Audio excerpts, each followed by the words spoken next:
नमस्कार, vision education कार्यक्रम में आप सभी का स्वागत है। मैं हूं आपके साथ कृपाशंकर शर्मा। कार्यक्रम में आज हम बात करेंगे एक बेहद गंभीर मुद्दे पर।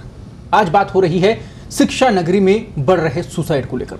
लगातार केस बढ़ते चले जा रहे हैं और ऐसे मामले पूरे देश को झकझोर के रख रहे हैं, क्योंकि यहाँ सिर्फ और सिर्फ किसी की मौत नहीं हो रही है, यहाँ अरमानों के, परिवारों के ख्वाबों के और इसके साथ ही किसी इंसान के चले जाने का जो दुख है वो परिवार समेट ही नहीं पा रहे। और लगातार ऐसी घटनाएं बढ़ती चली जा रही हैं जो उम्मीद को भी खत्म करती हैं कि उनके बच्चे सफल होंगे, उनके बच्चे तरक्की करेंगे और एक नाम कमाएंगे समाज में। ऐसी घटनाएं पूरे समाज को झकझोर के रख देती हैं और यही कारण है कि आज इस पूरे विषय पर हमने चर्चा बुलाई है और खास मेहमान इस वक्त स्टूडियो में हमारे साथ मौजूद हैं जो इस पूरे विषय पर चर्चा करेंगे और हम बात करेंगे कि आखिरकार ये सुसाइड हो क्यों रहे हैं, आत्महत्याएं हो क्यों रही हैं। डॉक्टर धर्मदीप जी हैं हमारे साथ में, एसएमएस में मनोचिकित्सक है। सर, बहुत बहुत स्वागत है आपका पूरे कार्यक्रम में। इसके साथ ही हमारे साथ कार्यक्रम में मौजूद हैं वरिष्ठ पत्रकार, वरिष्ठ सहयोगी राखी हजेला जी, आपका भी बहुत बहुत स्वागत है इस पूरी चर्चा में। सबसे पहले इस पूरी चर्चा की शुरुआत करें, पहले मैं एक एक टिप्पणी आप दोनों से चाहूंगा। कोटा में अभी एक ताज़ा मामला सामने आया जहां एक बच्चे ने सुसाइड कर लिया, आत्महत्या कर ली। पूरा जो परिवार है, जो तैयारी के लिए जिसने भेजा था, हर कोई स्तब्ध है, हर कोई दुखी है और समझ नहीं पा रहा कि आखिरकार हुआ क्या ऐसा। एक एक टिप्पणी मैं चाहूँगा धर्मदीप जी। हाँ जी, बिल्कुल। सरकार के और लोगों के अथक प्रयासों के बाद में भी जो है सुसाइड्स की जो संख्या है वो भी थमने का नाम नहीं ले रही है। इनफैक्ट अभी तक इस साल की अगर बात करें तो कोटा में लगभग 18 जो बच्चे हैं आत्महत्या की बलि चढ़ चुके हैं।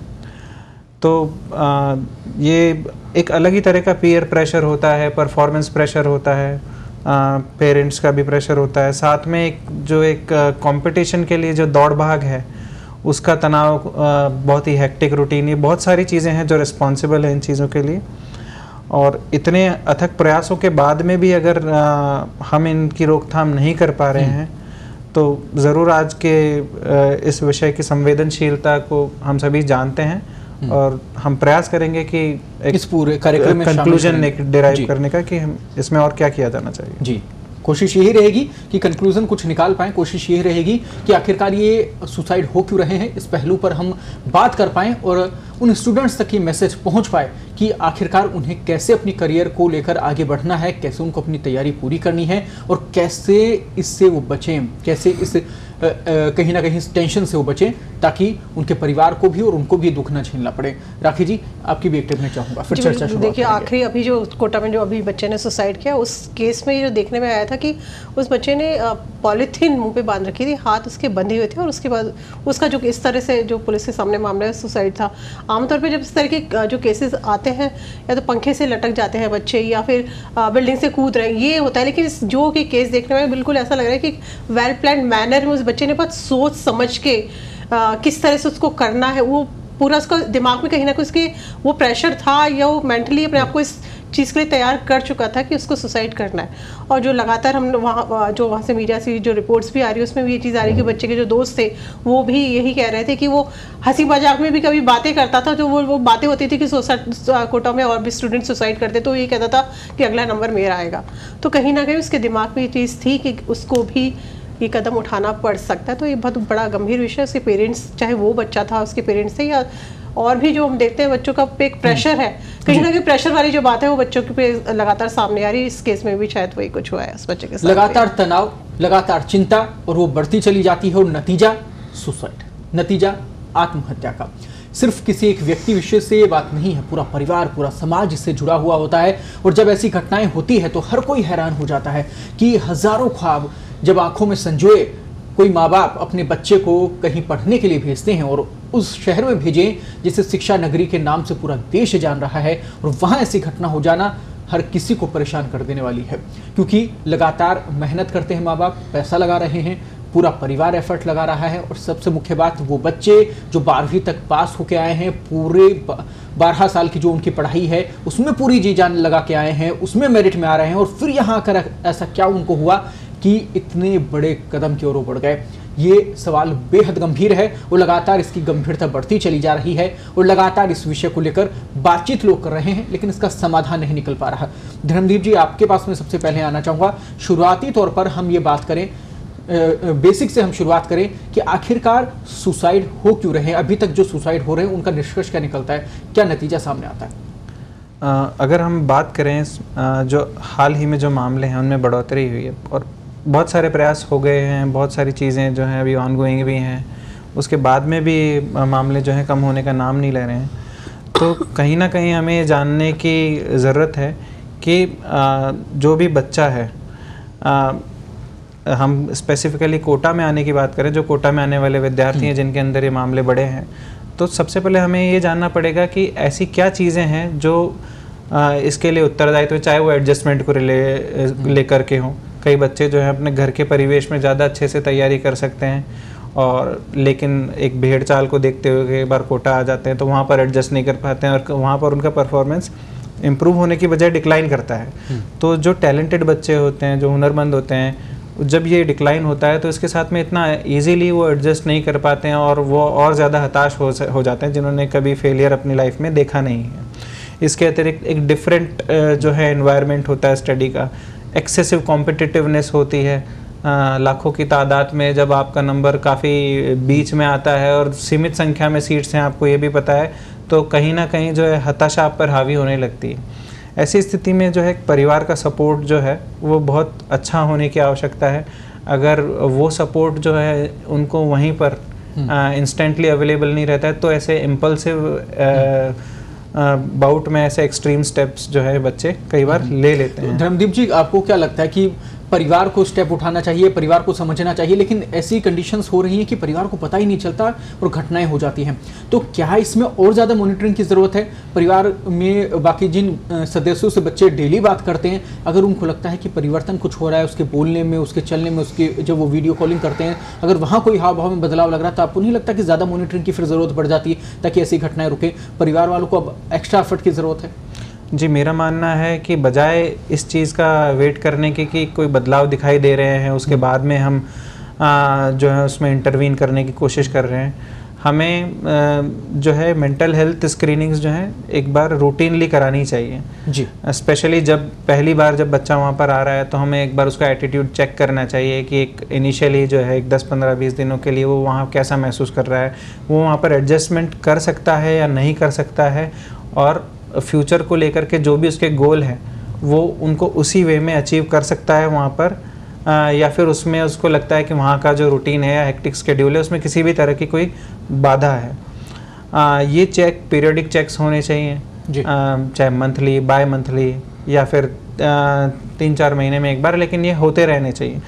और अगर बच्चा अकेला रह रहा है किसी पेरेंट्स के बिना तो फ्रीक्वेंट जो विजिट्स हैं पेरेंट्स की या फिर सिबलिंग्स की वो होती रहनी चाहिए ताकि एक उसको सपोर्ट जो है वो फील हो, वो अपनी बात बहुत आसानी से शेयर कर सके।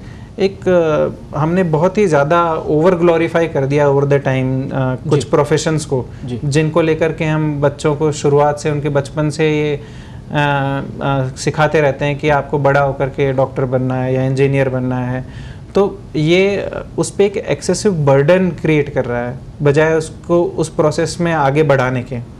तो हमें किसी भी बच्चे को उसके सारे ऑप्शंस बताने चाहिए, पर उनमें प्रेशर जो है बार बार बोल करके बढ़ाने के बजाय हमें उसे उन ऑप्शंस में से चुनने के लिए बोलना चाहिए कि आप क्या लेना चाहते हैं। तो ये कुछ बेसिक चीज़ें हैं जो हमें जो समझनी पड़ेगी। कहीं ना कहीं ये गलतियां जो हो रही हैं वो भविष्य में दिखती हैं और फिर उनका जो नतीजा होता है बहुत भयावह होता है। ऐसे में शुरुआत से ही हम इस बात का ध्यान रखें कि इस प्रकार की चूक हो ही ना पाए। परिवार को भी लगता है, परिजनों को लगता है कि अगर बच्चे कहीं पे भी किसी प्रकार का बदलाव का सामना कर रहे हैं तो फिर उनका सपोर्ट लगातार वो करते रहें, खुद मॉनिटरिंग करें, नहीं होता है किसी रिश्तेदार से बात करें, वो लगातार मॉनिटरिंग करें और उसके बाद में इंस्टीट्यूट से लगातार टच में रहें ताकि किसी प्रकार की ऐसी घटनाएं ना हो पाए। राखी जी, आपके पास मैं आना चाहूँगा। जिस प्रकार से बात हो रही है, शुरू के 2 सवालों से निकलकर सामने आया कि तनाव हो जाता है, ऐसी स्थिति हो जाती है कि बच्चे बाहर से आते हैं, अकेला महसूस करते हैं तो उनको लगता है, धर्मदीप जी ने कहा कि उनको लगता है कि उनका प्रोग्रेस जो है वो कहीं डाउन हो रहा है तो फिर उसमें उनकी तरफ से कदम उठा लिए जाते हैं। तो क्या इन तमाम इंस्टीट्यूट्स में काउंसलिंग सेल नहीं होनी चाहिए? अगर है तो उसका क्या नियम है, उसके लिए क्या प्रोसीजर है? जी देखिए, काउंसलिंग सेल की जहाँ तक बात है कि काउंसलिंग सेल तो स्कूल में भी होने चाहिए, कॉलेजेस में भी होने चाहिए, और कोचिंग सेंटर में तो बहुत ज़्यादा ज़रूरत है। लेकिन देखने में ये आता है कि कहीं पर भी ना तो स्कूल्स के अंदर कहीं कोई काउंसलर है, ना हमारे कॉलेजेस में, प्राइवेट कॉलेजेस को छोड़ दीजिए, सरकारी कॉलेजेस में भी आपको काउंसलर नहीं मिलेगा, तो कोचिंग इंस्टीट्यूट में तो बहुत दूर की बात है, तो कहीं पर भी नहीं है। और हमारे बच्चे की जो अपब्रिंगिंग है वो शुरू से ऐसी होती है ना कि पेरेंट्स पैदा होते ही ये डिसाइड करना शुरू कर देते हैं हमें अपने बच्चे को क्या बनाना है, तो बच्चे के अंदर वो प्रेशर तो है ही ना, वो उसी थॉट को, प्रोसेस को लेके बड़ा हो रहा है। वो प्रेशर उसके बाद जब और 9th क्लास में आते के साथ ही उसकी कोचिंग की तैयारी शुरू हो जाती है कि हाँ सब पीटी की तैयारी करनी है, आईआईटी की तैयारी करनी है, मेडिकल की तैयारी करनी है, सिविल सर्विस की तैयारी करनी है, वो 9th स्टैंडर्ड से शुरू हो जाती है। स्कूल की जो बच्चे कोचिंग सेंटर पे जा रहे हैं वो कहीं भी उनको करियर की काउंसलिंग भी नहीं हो पा रही, ना उनकी नहीं एज ए साइकोलॉजिस्ट भी कहीं नहीं मिलते, या साइकाट्रिस्ट भी कहीं नहीं है, तो काउंसलिंग तो उनकी हो ही नहीं पा रही। तो प्रेशर ऑब्वियसली बच्चे के ऊपर तेज़ी से बढ़ रहा है। बहुत ज़रूरी है इसलिए कि सरकार को भी इस दिशा में कहीं ना कहीं प्रयास करे कि ये चीज़ कंपलसरी की जाए स्कूल, कॉलेज और खासतौर पे कोचिंग सेंटर में काउंसलर की ज़रूरत बहुत ज़्यादा है, और जो अभी तक कहीं पर भी देखने को नहीं मिल रहे हैं। काउंसलर बहुत ज़्यादा ज़रूरी है, और हम उम्मीद ही करते हैं कि प्रशासन इसे गंभीरता से ले इस पूरे विषय को, और इसके बाद में एक्शन लिया जाए। उन तमाम इंस्टीट्यूट की आप मॉनिटरिंग करें, प्रशासन की तरफ से, गवर्नमेंट की तरफ से इन फैक्ट को देखते हुए, इन आंकड़ों को देखते हुए यहाँ पर एक्शन लेने की बहुत ज़रूरत है। डॉक्टर साहब जी, इसमें मैं एक चीज़ ऐड करना चाहूँगा कि रिसेंटली प्रशासन की अगर हम बात करें तो काफ़ी गंभीरता से इस मुद्दे को लिया गया है। अगर हम काउंसलर की संख्या या काउंसलिंग सेटअप की भी बात करें हमारे, तो अभी काउंसलिंग सेंटर हैं वो भी अप्रूव हुए हैं, और बहुत ही जल्दी जो है काउंसलिंग सेंटर जो है रोल आउट होने भी वाले हैं, चाहे वो SMS में हो, चाहे जोधपुर में हो। सिमिलरली अगर हम एक और चीज़ देखें कि अभी अगर 24/7 हमारे पास में जो है क्राइसिस इंटरवेंशन के लिए सुविधा है, टेलीमानस के ज़रिए हेल्पलाइन पे अगर ऐसे कोई भी बच्चे हैं जिनको कुछ पता नहीं पड़ पा रहा है कि वो किस दिशा में जा रहे हैं, कुछ सही हो रहा है, गलत हो रहा है, और डिसाइड नहीं कर पा रहे हैं कि उनका जीवन जो है आगे किस दिशा में बढ़ रहा है, और वो परेशान है किसी भी कारण से, तो वो उस पर भी संपर्क कर सकते हैं। टेलीमानस को लेकर आप थोड़ा सा विस्तार से बताएं दर्शकों को, ताकि इस ऐप के बारे में, इस पूरे विषय के बारे में जानकारी उन जनता तक, दर्शकों तक पहुंच पाए, क्योंकि बेहद कारगर है। टेलीमानस के अंतर्गत आप जो है हेल्पलाइन नंबर है उस पर कॉल करेंगे 14416, ये नेशनल हेल्पलाइन नंबर है। अगर आप इस पर कॉल करेंगे तो 24/7 आपको कोई ना कोई काउंसलर जो है वो अवेलेबल रहेगा। अगर आप उस पर कॉल करके अपनी परेशानी को बताएंगे तो आपकी परेशानी की गंभीरता के स्तर को देखते हुए वो आपकी जो है टेलीफोनिकली काउंसलिंग भी कर सकते हैं, और यदि आपको आवश्यकता है किसी भी प्रकार की कोई एक मेंटल हेल्थ केयर एक्सपर्ट की मदद की, तो आपकी लोकेशन के आधार पर आपके समीपस्थ जो मेंटल हेल्थ केयर स्पेशलिस्ट है उसको भी सलाहित कर सकते हैं, जो कि आज की संख्या में अपने सभी जिलों के अंदर मनोचिकित्सक काफ़ी अधिक संख्या में। तो इसमें डॉक्टर साहब क्या कोई ऐप इसके लिए बनाई गई है, सिर्फ टेलीफोनिक जरिए ही अभी शुरुआती तौर पर दिया गया है? इसके लिए जो है अभी टेलीफोनिकली ही हम अप्रोच कर रहे हैं। तो एक हेल्पलाइन नंबर है, जैसे कि एक इमरजेंसी नंबर होता है किसी भी तरह से, एक मेंटल हेल्थ इमरजेंसीज को डील करने के लिए नंबर जो है सरकार ने स्पेशली लॉन्च किया है। एक बार आप हेल्पलाइन नंबर हमारे दर्शकों के लिए दोबारा से दोहराते, ताकि उन्हें वो नोट डाउन कर लेने से, और कभी कहीं कोई समस्या आए तो वो इसके बारे में, इसके लिए बात कर सके। जी, 14416 है, 14416। आप एक बार इसे नोट डाउन ज़रूर कर लें, आपके लिए बेहद कारगर होगा। और इसमें एक्सपर्ट्स की अगर हम बात करें, कौन कौन सा समय इसके लिए चुना जा सकता है, कि किस समय फ़ोन किया जा सकता है, क्या इसको लेकर भी कोई टाइमिंग को लेकर भी कुछ है इसमें? इसकी खासियत यही है कि 24/7 आपको अवेलेबल है ये एक हेल्पलाइन।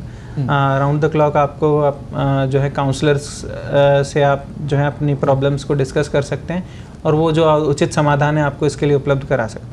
बहुत अच्छी बात है। आज बात हो रही है कि आखिरकार सुसाइड क्यों हो रहे हैं शिक्षा नगरी में, आखिरकार कैसे इन्हें रोक सकते हैं, क्या ये संभव है, और अगर संभव है तो प्रयास कितने किए जा रहे हैं, खुद का कदम क्या होना चाहिए, एक स्टूडेंट को क्या समझना चाहिए, परिवार की क्या भूमिका है, वहाँ पर काउंसलर्स की क्या भूमिका है, और फैकल्टीज़ की क्या भूमिका है, जिनके भरोसे, जिनके विश्वास पर ये स्टूडेंट्स तैयारी करने के लिए कोटा पहुंचे रहे हैं, उनकी क्या भूमिका है, ये भी समझना बेहद ज़रूरी है। एक और सवाल इस पूरी चर्चा में मैं शामिल करना चाहूँगा, डॉक्टर साहब आप ही के पास मैं रुक करूँगा, क्योंकि बेहद महत्वपूर्ण जानकारी यहाँ पर आप स्टूडेंट्स के लिए, दर्शकों के लिए, परिजनों के लिए आप दे रहे हैं। मैं उम्मीद करता हूं कि इसका सीधा लाभ उन्हें मिलेगा और किसी प्रकार की ऐसी परेशानी से वो बचेंगे। एक और सवाल यह है कि इस प्रकार की घटनाएं अगर हो रही हैं, उन्हें रोकना, उसके लिए तो प्रयास किए जा रहे हैं, उनके लिए कोशिशें की जा रही हैं, लेकिन एक स्टूडेंट की भूमिका खुद की क्या है? वो इस प्रकार के ख्यालों से बचे, इस प्रकार की मानसिकता से बचे, उसके लिए उसे शुरू से क्या ध्यान रखना चाहिए? वो कैसे अपने आप को तैयार करें? जी, सबसे बड़ी बात तो ये है कि एक जो बच्चा है जो स्कूल से निकल करके सीधा कोटा जा रहा है तैयारी करने के लिए, तो जो कंपटीशन है शुरुआत में एक सीमित स्तर पर होता है स्कूल। जब आप कोटा प्रिपरेशन के लिए जा रहे हो तो आप अपने आप को तैयार कर रहे हो एक राष्ट्रीय स्तर के कंपटीशन के लिए, वहाँ पर लाखों की तादाद में लोग होते हैं। तो सबसे पहली बात तो आपको इस चीज़ से डरना नहीं होता है कि लाखों की तादाद में भी जो मेहनती बच्चे हैं वो अपनी जगह बना करके सफल हो ही जाते हैं, है ना। लेकिन फिर भी अगर आप वहाँ पर किसी भी तरह से असहज महसूस करते हो तो कभी भी इसको अपनी कमज़ोरी का प्रतीक नहीं मानना होता है। आपको परेशानी हो रही है तो है, और आप उसको स्वीकार करें, और उस परेशानी के निवारण के लिए जो भी उचित मदद होती है वो लेने के लिए आप कतराएं नहीं, चाहे अपने घर वालों से, चाहे घर वालों ने आपको एक बहुत ही सक्षम और एक मजबूत बच्चे के रूप में शुरुआत से देखा है और उसके बाद में कहीं आपको ऐसा लगे कि मैं ऐसा बोलूँगा तो जो मेरी वो वाली छवि है एक मेहनती बच्चे की, जो कि है ना हमेशा जो आज तक टॉप करता आया है और सफल होता आया है, वो टूट जाएगी। तो ऐसा बिल्कुल भी नहीं है। अगर आपको दिक्कत आ रही है कंसंट्रेशन से रिलेटेड भी, तो भी आप एक बार उनसे चर्चा कर सकते हैं। आप ये जानने की कोशिश करें कि ऐसे कौन कौन से कारक हैं, ऐसे कौन से कारण हैं जिनकी वजह से आप जो है फोकस को मेंटेन नहीं कर पा रहे हैं। क्योंकि आपका रूटीन है वो निश्चित रूप से घर पे कुछ और था और यहाँ पर आकर के कुछ और है। कई चीज़ें आपको खुद करनी पड़ेंगी जो घर पे आपको वैसे ही अवेलेबल हो जाती थी, चाहे आपके पेरेंट्स के थ्रू हैं या फिर जो वहाँ घर की कन्वीनियंस में जो इजीली आप प्रोक्योर कर सकते थे। तो थोड़ी जिम्मेदारियाँ आपकी अपने प्रति बढ़ जाती हैं, तो उनको लेकर के भी कई बार आप जो है हताश और फ्रस्ट्रेटेड फील करते हो। तो ये सारी चीज़ें हैं, अगर मैनेज नहीं हो पा रही हैं तो इनको भी आप जानें और आप दूसरी तरह से इन कामों को जो है रीडिस्ट्रीब्यूट करने की कोशिश करें। आप चाहे किसी पर्सनल हेल्प को उसके लिए अगर अपॉइंट कर सकते हैं तो वो करें। और इसके अलावा जो दूसरी चीज़ें हैं वो आप ये कर सकते हैं कि जो है छोटे छोटे पार्ट्स में जो है अपने जो है गोल्स को अचीव करने की कोशिश करें, चंकिंग करें। किसी भी टॉपिक को आप सोचें कि एक साथ एक चैप्टर कर दें और उसको रिकॉल कर आप पूरी तरह से कर पाएँ, तो एक ऐसा संभव कई बार हो नहीं पाता है। तो आप छोटे छोटे गोल्स बनाएं और उनको लेकर के आगे बढ़ें एक बड़े गोल की तरफ। तो ये चीज़ें जो हैं आपको ज़्यादा हेल्प करेंगी, बजाय आप उस चीज़ को कैटास्ट्रोफाइज कर दें और आप एकदम से सब कुछ गिव अप कर दें कि अगर ये चीज़ नहीं हो पाई तो आगे कुछ नहीं कर पाएंगे। फेलियर कभी फेटल नहीं होता है, वो आपको सिखाता है और वहाँ से सीखते हुए आप आगे के लिए बिल्ड करने की कोशिश करें। बहुत अच्छी बात आपने कही कि देखिए हार नहीं माननी है। देखिए कोशिश करने वालों की कभी हार नहीं होती, तूफानों से डर के नौका पार नहीं होती। बहुत सारे ऐसे सेंटेंस आपने सुने होंगे, बहुत सारी ऐसी बातें आपने सुनी होंगी। आपको हार नहीं माननी है, आपको सोचना है, अपने विषय को, अपने उस दायरे को बढ़ाना है। अगर कहीं असफलता मिलती है तो फिर दुगने प्रयास से जुट जाइए, क्योंकि असफलता एक बार मिलेगी लेकिन उससे साथ में सबक भी मिलेगा। तो उससे आप अगली बार जब तैयारी करेंगे तो हो सकता है आप और ज़्यादा अच्छा प्रदर्शन करें। इसलिए नेगेटिविटी तो बिल्कुल दिमाग से निकाल दीजिए। और फिर भी अगर लगता है आपको कि कहीं कोई परेशानी आ रही है, कोई बात आप पर हावी हो गई है, कोई असफलता आपके हाथ लगी और वो आप पे हावी हो गई है, नंबर कम आ रहे हैं, तो ऐसे में आप ज़रूर डॉक्टर से मिलिए, उनसे बात कीजिए। हो सकता है वो जो आपको सपोर्ट करें वो आपके लिए अपने आप में बहुत हेल्पफुल हो, कारगर साबित हो। इसलिए चिंता बिल्कुल नहीं करना है और आगे बढ़ना है, करियर के लिए आगे बढ़ना है। ये मुख्यतः आपको ध्यान रखना है, क्योंकि आपके पीछे पूरा परिवार, आपके पीछे पूरा समाज बहुत उम्मीदें आपसे लगाए बैठा है। तो ऐसे में आपको टेंशन नहीं लेकर अपने उस मकसद को अपनी खुशी के साथ में आगे बढ़ना है।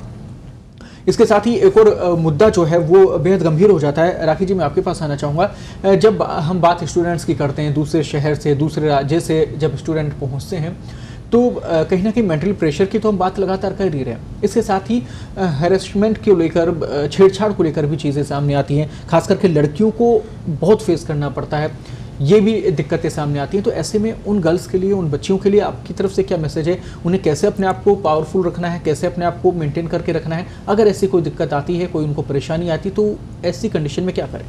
एक्चुअली गर्ल्स के साथ जो सबसे बड़ी प्रॉब्लम ये होती है कि अगर वो हैरेसमेंट अगर उनका हो रहा है या कोई और किसी और तरह की उनको प्रॉब्लम आ रही है, तो वो पेरेंट्स को बताने में कतराती हैं, क्योंकि उनके दिमाग में ये चीज़ होती है कि अगर वो पेरेंट्स को बताएंगी तो उनको घर से नहीं निकलने दिया जाएगा, या पढ़ाई रोक दी जाएगी, या आगे उनको नौकरी नहीं करने दी जाएगी, मतलब आगे बढ़ने का जो मौका है उनका वो रुक जाएगा। तो कहीं ना कहीं एक डर अंदर रहता है, उस वजह से वो पेरेंट्स को नहीं बता पाती अपनी प्रॉब्लम्स, जो भी उनकी प्रॉब्लम है वो अपने अंदर घुट के रह जाती है, और उसका नतीजा इस तरह की जो घटना है उसमें अक्सर सामने आता है। तो पेरेंट्स के लिए ज़रूरी है कि बच्चों के लिए भी ज़रूरी है, और पेरेंट्स के लिए, लड़कियों के लिए, पेरेंट्स का जो है उनको अपनी थोड़ी सी मानसिकता में बदलाव लाने की बहुत ज़रूरत है। वो फ्रेंड्स बन के रहे, पेरेंट्स तो हैं लेकिन बेहतर होगा अपने बच्चों के दोस्त बने, वो सबसे ज़्यादा ज़रूरी है। क्योंकि हम अगर बच्चे से हम उम्मीद कर रहे हैं, किसी चीज़ की उम्मीद करते हैं, तो उसके लिए बहुत ज़रूरी है अगर आप उनके एक फ्रेंडली जोन में रहोगे तो बच्चा अपनी प्रॉब्लम आपके साथ शेयर कर पाएगा।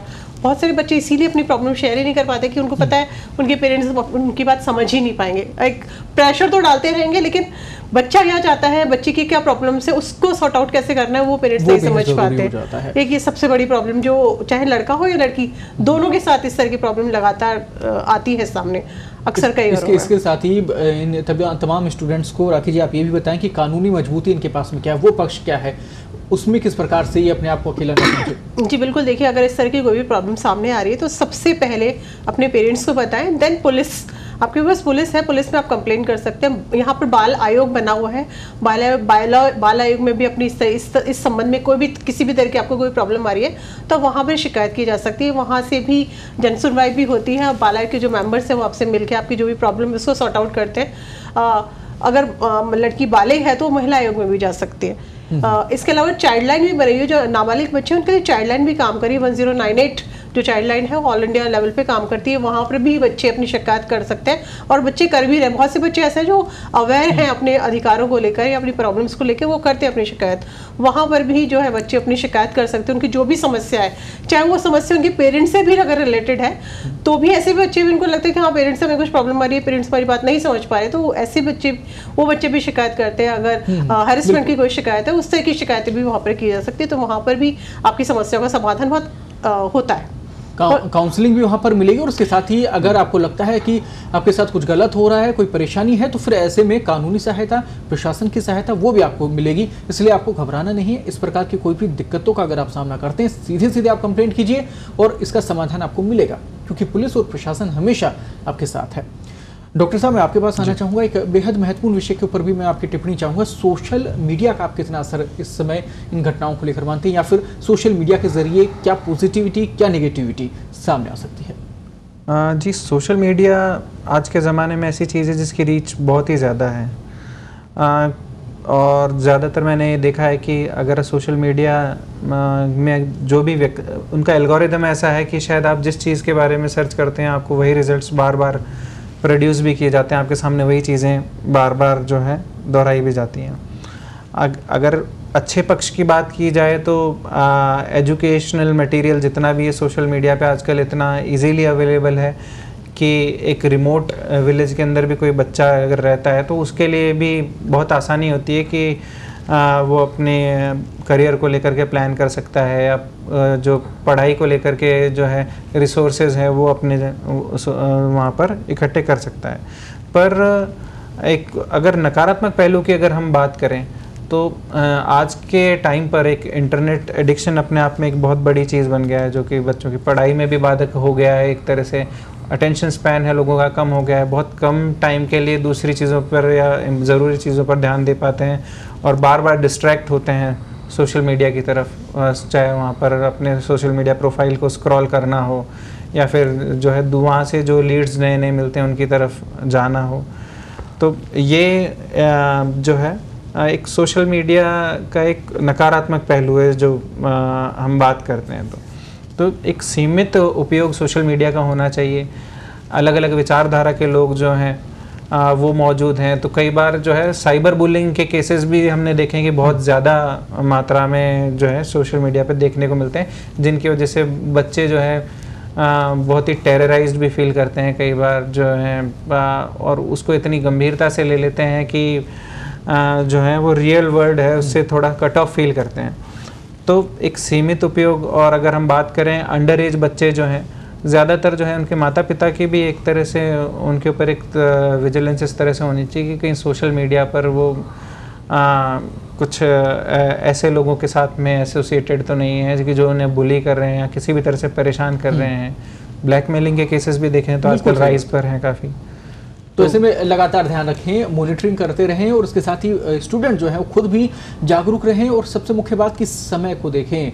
आप जिस तैयारी के लिए गए हैं, जिस विषय के लिए गए हैं, ऐसे में सोशल मीडिया के जो पॉजिटिव बेनिफिट्स हैं वो आप ज़रूर काम मिले। अगर आपको लगता है कि कहीं नेगेटिविटी है, कहीं कोई आपकी फ्रेंड लिस्ट में ऐसा कोई है जो आपको परेशान कर रहे हैं, उसके जो विचार हैं वो थोड़ा भ्रमित करने वाले हैं, तुरंत ब्लॉक कीजिए, बिल्कुल दूर हो जाइए। सोशल मीडिया पे आपको फिर भी कुछ लगता है कि आपको कोई पोस्ट ऐसी है जो आपको हर्ट कर रही है, परेशान कर रही है, आप उसकी कंप्लेंट भी कर सकते हैं। तो ऐसे में आप अपने आप को सेफ रखकर किसी भी चीज़ को कहीं ना कहीं अपॉर्चुनिटी के रूप में काम मिले, ताकि वो आपको नेगेटिव इफेक्ट देखे ना जाए। एक छोटी छोटी टिप्पणी आप दोनों से मैं ज़रूर देना चाहूँगा, क्योंकि कार्यक्रम की हम समाप्ति की ओर आगे बढ़ रहे हैं। तो एक छोटी सी टिप्पणी, क्या संदेश आप यहाँ पे स्टूडेंट्स को देना चाहेंगे डॉक्टर साहब? संदेश मेरा यही है कि अगर आपने अपना जो है मानस बनाया है ये अपनी किसी भी तैयारी को लेकर के, और आप उसको लेकर के अगर किसी भी तरह की परेशानी महसूस कर रहे हैं या फिर आप अपने रिज़ल्ट को लेकर के परेशान हैं जो कि आपकी अपेक्षाओं के अनुरूप नहीं रहा है, तो जो है आपको हताश होने की आवश्यकता नहीं है। आप अपनी कमियों से यहाँ पर सीख सकते हैं और दोबारा दुगनी ऊर्जा के साथ में आप तैयारी कर सकते हैं। जैसा कि मैंने बोला भी था कि कोई भी फेलियर फाइनल नहीं होता और ना ही वो फेटल होता है। तो यहाँ से आप सीखते हो, अगर आगे बढ़ेंगे तो आपकी सफल होने की संभावनाएं भी अधिक होंगी, और जो है जिस कंपटीशन को आप क्लियर करना चाहते हैं आप उसको क्लियर कर पाएंगे। जी राखी जी, आपसे भी मैं चाहूँगा कि आप स्टूडेंट्स के लिए एक मैसेज ज़रूर दें। बिल्कुल, मैं भी यही कहना चाहूँगी कि फेलियर से नहीं घबराएं। अगर आपको लग रहा है कि आपको असफलता मिल रही है तो दोबारा दुगनी मेहनत से अपनी तैयारी में जुट जाए, सफलता आपको ज़रूर मिलेगी।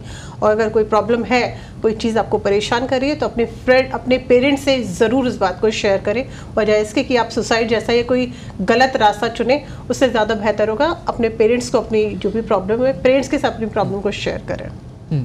बिल्कुल, ये चर्चा पूरी इसी विषय पर थी कि किस प्रकार से हम ऐसी घटनाओं से बचें। अगर हमारे आस पड़ोस में भी अगर ये लगता है, अगर स्टूडेंट्स साथ में पढ़ रहे हैं, अगर किसी को लगता है कि उनका कोई कलीग है, उनका कोई फ्रेंड है, वो डिप्रेशन में जा रहा है या फिर कुछ नेगेटिविटी की ओर आगे बढ़ रहा है, तो उन्हें भी ध्यान देना होगा। उनकी भूमिका वहाँ पर बहुत बड़ी हो जाती है। उन्हें उनके पेरेंट्स को कहीं ना कहीं सूचना देनी होगी, फैकल्टीज़ को बताना होगा, ताकि किसी की भी हम जान बचा सकें। तो ये बेहद महत्वपूर्ण हो जाता है। और साथ ही स्टूडेंट्स को भी पॉजिटिव रहना होगा। अब जिस तैयारी से गए हैं उसमें आप सफल होइए। अगर असफलता हाथ लगती है तो दुगनी तैयारी से लग जाइए। कहीं इस पूरी दुनिया में ऐसा असंभव जैसा कुछ भी नहीं है। आप ज़रूर आपकी कामयाबी को पा सकते हैं, समय ज़रूर लगता है। इसलिए विचलित ना हो और किसी भी प्रकार से कोई भी टेंशन ना लें, यही हम उम्मीद करते हैं। अगली बार फिर आपसे मुलाकात होगी नए विषय के साथ में। आप दोनों इस पूरी चर्चा में शामिल हुए, बहुत बहुत धन्यवाद आपका। पूरी चर्चा को आप सभी ने सार्थक बनाया। फिलहाल मुझे भी दीजिए इजाज़त। कार्यक्रम में फिर आपसे मुलाकात होगी, किसी नए विषय को लेकर बात करेंगे, किसी नए मुद्दे को लेकर बात करेंगे। तब तक के लिए दीजिए इजाज़त। नमस्कार।